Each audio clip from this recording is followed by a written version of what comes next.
বিশ্ব সংবাদে আপনাকে স্বাগত। শুরুতেই জানাবো হাতে পাওয়া সর্বশেষ আন্তর্জাতিক সংবাদের শিরোনাম, পরে বিস্তারিত। জানিয়ে দেব এই মুহূর্তে হাতে পাওয়া সর্বশেষ গুরুত্বপূর্ণ আন্তর্জাতিক আপডেট সংবাদ। ইরান ইসরায়েল ফিলিস্তিনি ত্রিমুখী যুদ্ধ চলছে। এবার ইসরায়েলে সরকার পতনের ডাক। স্বাধীনতাকামী সংগঠন হামাসের হাতে জিম্মি ইসরায়েলিদের পরিবার এবার সরকার পতনের ডাক দিয়েছে। শনিবার তেল আবিবে একটি জরুরি সংবাদ সম্মেলন করেন তারা। এবারে জানাবো নেতানিয়াহুকে হিটলার বাহিনীর সঙ্গে তুলনা করলেন কলম্বিয়ার প্রেসিডেন্ট। জানাবো রাফা সহ গাজার বিভিন্ন অংশে ইসরায়েলের ভয়াবহ হামলা, নিহত 21। এদিকে মার্কিন প্রেসিডেন্ট জো বাইডেন বলেছেন, হামাস যদি জিম্মিদের আজই মুক্তি দেয় তাহলে আগামীকালই গাজায় যুদ্ধবিরতি কার্যকর করা সম্ভব। শনিবার সিয়াটলে নির্বাচনী তহবিল সংগ্রহে গিয়ে এমন মন্তব্য করেন তিনি। এর আগে শুক্রবারে বিভিন্ন কর্মসূচিতে গাজায় যুদ্ধবিরতি নিয়ে প্রশ্ন করা হলেও এড়িয়ে যান মার্কিন প্রেসিডেন্ট জো বাইডেন। এবারে থাকছে কেন কাশ্মীরে লড়ছেন না নরেন্দ্র মোদীর দল। বিশ্বের সবচেয়ে বড় গণতান্ত্রিক দেশ ভারত জুড়ে ব্যাপক নির্বাচনী প্রচারণা চালিয়েছেন প্রধানমন্ত্রী নরেন্দ্র মোদী, কিন্তু 1996 সালের পর এই প্রথম ভারতীয় জনতা পার্টি কাশ্মীরে প্রতিদ্বন্দ্বিতা করছে না, বরং সেখানকার 3টি আসনে প্রতিদ্বন্দ্বিতা করছেন স্থানীয় দুটি রাজনৈতিক দল, ন্যাশনাল কনফারেন্স ও পিপলস ডেমোক্রেটিক পার্টি। এবং সর্বশেষ জানাবো পাকিস্তানের জঙ্গি হামলায় 7 নিরাপত্তার সদস্য নিহত। পাকিস্তানের খাইবার পাখতানখোয়া প্রদেশের উত্তর ওয়াজিরিস্তান জেলায় পৃথক দুটি জঙ্গি হামলায় নিরাপত্তা বাহিনীর 7 সদস্য নিহত হয়েছেন এবং আরও 2 জন আহত হয়েছেন। এতক্ষণ শিরোনাম শুনছিলেন, এবার বিস্তারিত। প্রিয় দর্শক, আপনি যদি এই চ্যানেলে নতুন হয়ে থাকেন, ভিডিওটি দেখতে দেখতে চ্যানেলটি সাবস্ক্রাইব করে আমাদের সঙ্গেই থাকুন। আর এই ভিডিও সম্পর্কে আপনি আপনার মূল্যবান মতামতটি কমেন্ট বক্সে জানিয়ে দিন। আর হ্যাঁ প্রিয় দর্শক, জানিয়ে দিন ভিডিওটি কোথা থেকে দেখছেন। এবার ইসরায়েলের সরকার পতনের ডাক। স্বাধীনতাকামী সংগঠন হামাসের হাতে জিম্মি ইসরায়েলিদের পরিবার এবার সরকার পতনের ডাক দিয়েছে। শনিবার তেল আবিবে একটি জরুরি সংবাদ সম্মেলন করেন তারা। সেখান থেকে সব ইসরায়েলিকে রাস্তায় নেমে আসার এবং নেতানিয়াহু সরকারকে ক্ষমতাচ্যুত করবার আহ্বান জানানো হয়। কাতার ভিত্তিক গণমাধ্যম আল জাজিরা এ তথ্য নিশ্চিত করেছে। এক ইসরায়েলি জিম্মির ভিডিও প্রকাশ করেছে হামাস। এই স্বাধীনতাকামী সংগঠনটি জানিয়েছে, ইসরায়েলের বিমান হামলায় এই জিম্মি আহত হয়েছেন। তার মৃত্যুর সংবাদ প্রকাশের পরই অন্যান্য জিম্মি পরিবারের সদস্যরা সংবাদ সম্মেলন করেন। সংবাদ সম্মেলনে তারা বলেন, ইসরায়েলি সেনারা গাজার যেসব অঞ্চল দখল করেছিল সেখানে হামাস আবারও পুনর্গঠিত হচ্ছে।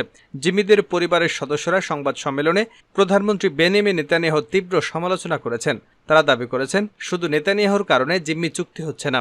তারা বলেন, নেতানিয়াহু শুধু জিম্মিদের ফিরিয়ে আনতে বাধা দিচ্ছেন না, তিনি ইসরায়েলকে সাফল্য পেতে দিচ্ছেন না। হামাসের কাছ থেকে আমাদের জিম্মি মুক্তি করতে আমাদের নেতানিয়াহুদের কাছ থেকে মুক্ত হতে হবে। নেতানিয়াহুকে হিটলার বাহিনীর সঙ্গে তুলনা করলেন কলম্বিয়ার প্রেসিডেন্ট। ইসরায়েলি প্রধানমন্ত্রী বেঞ্জামিন নেতানিয়াহুর সঙ্গে কলম্বিয়ার প্রেসিডেন্ট গুস্তাভো পেট্রোর উত্তপ্ত বাক্য বিনিময় চলছে বেশ কিছুদিন ধরে। তার জের ধরে এবার নেতানিয়াহুকে নৎসি বাহিনীর সঙ্গে তুলনা করেছেন তিনি বলেছেন, নৎসি বাহিনী যেমন লাখো লাখো ইহুদিকে হত্যা করেছিল, তেমনি নেতানিয়াহু নির্বিচারে ফিলিস্তিনিদের হত্যা করছে। খবর আল জাজিরার। সামাজিক যোগাযোগ মাধ্যম এক্সে পেট্রো লিখেছেন, জনাব নেতানিয়াহু, আপনি ইতিহাসে গণহত্যাকারী হিসেবে হাজার হাজার নিরপরাধ শিশু, নারী এবং বৃদ্ধের উপর বোমা ফেলা আপনাকে নায়ক বানায় না। রাফা সহ গাজার বিভিন্ন অংশে হামলা, ইসরায়েলের নিহত 21। ইসরায়েল গতকাল শনিবার রাফা সহ গাজার বিভিন্ন অংশে হামলা চালিয়েছে। গাজায় ইসরায়েলি হামলায় কমপক্ষে 21 জন নিহত হয়েছেন। ইতিমধ্যে রাফার আরও এলাকা থেকে বাসিন্দাদের অন্যত্র সরে যাওয়ার নির্দেশ দিয়েছে ইসরায়েল। এর মধ্য দিয়ে ইসরায়েল রাফায় আরও বড় ধরনের অভিযানের ইঙ্গিত দিচ্ছে।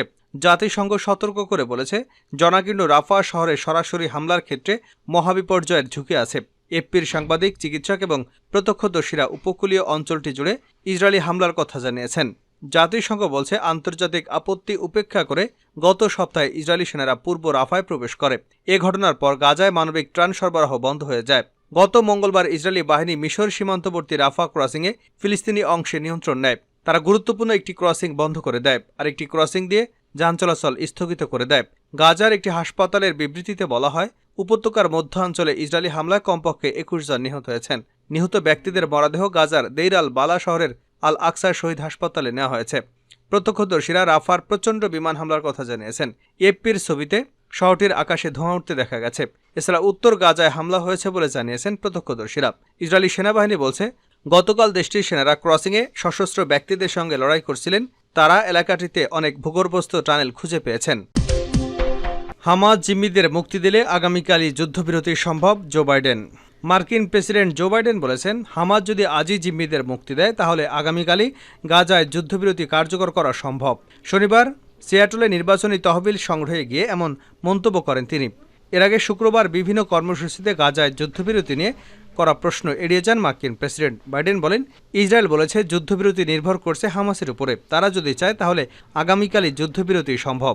তাছাড়া জিম্মিদের মুক্তি পেলে ইসরায়েল এই সংঘাতের সমাপ্তি টানতে পারে। গত বছরের ৭ অক্টোবর আকস্মিকভাবে ইসরায়েলে ঢুকে হামলা চালান ফিলিস্তিনি স্বাধীনতাকামী সংগঠন হামাসের প্রতিরোধ যোদ্ধারা। তাদের ওই হামলায় ১২০০ ইসরায়েলি নিহত এবং পাশাপাশি ২৫২ জনকে জিম্মি করে নিয়ে যায় হামাস। অতর্কিত ওই হামলার প্রতিক্রিয়ায় সেদিন রাত থেকে হামাসকে নির্মূল করার লক্ষ্য নিয়ে গাজায় পাল্টা হামলা শুরু করে ইসরায়েল, যা এখনও চলছে। ইসরায়েলের হামলায় গাজায় এখন পর্যন্ত ৩৫,০০০-এরও বেশি ফিলিস্তিনি আহত হয়েছে, যাদের অধিকাংশই নারী ও শিশু। তাছাড়া এই সংঘাতে আহত হয়েছে প্রায় ৭৮,৭০০ জন ফিলিস্তিনি।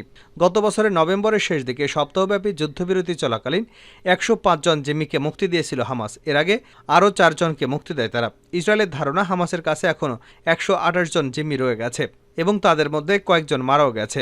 দ্য টাইমস অফ ইসরায়েল বলছে, ৩ জিম্মিকে জীবিত এবং ১২ জন জিম্মির মরদেহ উদ্ধার করেছে ইসরায়েলি সেনারা। ইসরায়েলি প্রতিরক্ষা বাহিনীর দাবি, মারা যাওয়া জিম্মিদের মধ্যে ৩ জন ভুলবশত সামরিক বাহিনীর অভিযানে নিহত হয়েছে।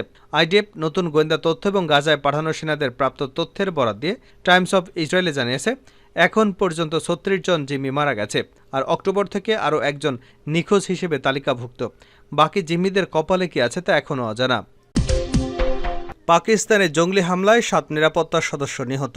পাকিস্তানের খাইবার পাখতানখোয়া প্রদেশের উত্তর ওয়াজিরিস্তান জেলায় পৃথক ২ জঙ্গি হামলায় নিরাপত্তা বাহিনীর ৭ সদস্য নিহত এবং আরও ২ জন আহত হয়েছেন। শনিবার জেলাটির দত্তখেল তাহসিলের হাসানখেল এলাকায় মীর আলী শহরের সীমানা এলাকায় এ দুটি হামলার ঘটনা ঘটে। খবর পাকিস্তান গণমাধ্যম ডনের প্রতিবেদনে বলা হয়েছে, প্রথম হামলার ঘটনাটি ঘটেছে হাসানখেলে। সেখানে নিরাপত্তা বাহিনীর বোমা নিষ্ক্রিয়কারী ইউনিটকে লক্ষ্য করে একটি বোমা বিস্ফোরণ ঘটানো হয়।